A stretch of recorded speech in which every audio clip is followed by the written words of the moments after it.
দেখেন আমরা সাগরের পাড় ঘুরতে আসছি। এখানে একটা পার্কের মতন, প্রায় অনেক মানুষ ঘুরতে আসে। সৌদিরা ছোট ছোট বাচ্চারা এই গাড়ি দিয়ে ঘুরে। গাড়িটা খুব ভালো লাগে, একসাথে 20-22 জন লোক উঠতে পারে এই গাড়িটার মধ্যে।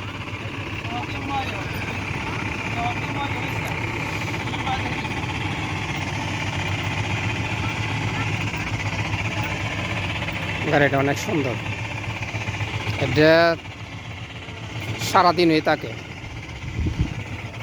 যার যখন ইচ্ছে এই গাড়িটাতে উঠতে পারে। ছোটো ছোটো বাচ্চারা শুধু খালি গাড়িতে ওঠার জন্য এখানে আসে, আর অনেকে ছোটো ছোটো গাড়ি নিয়ে আসে রুমের থেকে। ওই যে একটা মেয়ে, এই যে গাড়ি চালাইতেছে, এই যে গাড়ি চালাইতেছে, এই যে সাইকেল, এই স্কেট, এই যে স্কাইবার, এটাকে কী বলে জানি না, স্কেট বুট সম্ভবত। ওই যে আরেকটা আছে, ছোটো মরিচের জাল বেশি একটা কথা আছে না, ওই গাড়িটা ইচ্ছে মতো চলে কিন্তু পড়ে না, স্পিড বেশি গাড়িটার, প্রচুর স্পিড। আমাদের গ্রামের রাস্তাতে এগুলো চলবে না, কারণ আমাদের রাস্তা ভালো না, রাস্তা পিচ হতে পারে কিন্তু তেমন একটা ভালো না। এখানে মানুষ চলার জন্য দেখেন পুরাটা পাথরের টাইলে এগুলা, মানুষ ইচ্ছে মতো চলতেছে। দেখেন ছোট ছোট বাচ্চারা।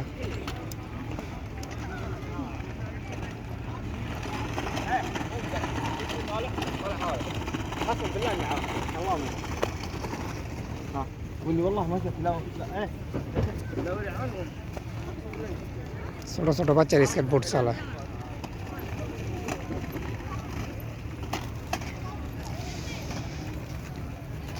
ছোট বাচ্চারা শুধু খালি সন্ধ্যার পর থেকে ওদিকে রাত 12টা 1টা 2টা পর্যন্ত ওরা এখানে ঘোরাঘুরি করে। সৌদিরা দিনে বাইর হয় না, আর রাত্রে বাইর হয়, কারণ দিনের তাপমাত্রা বেশি থাকে, তো এর জন্য ওরা রাত্রে বাইর হয়।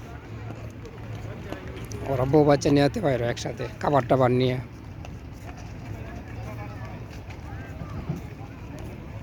সৌদি যারা স্থানীয় সৌদি যারা, এদের জন্য অনেক ভালো, কারণ এরা চলাফেরা স্টাইল, কোম্পানির রুলস, এরা সব দিক দিয়ে সুবিধা আছে। আমরা আজনবী দিয়ে লাগিয়ে এই প্রবাসী জীবন সুখের না, কারণ এদের জন্য যে কোনো কোম্পানিতে হোক দোকানে হোক, এরা টাকা বেশি, রেট বেশি, স্যালারি বেশি, সব দিক দিয়ে এরা সুবিধা।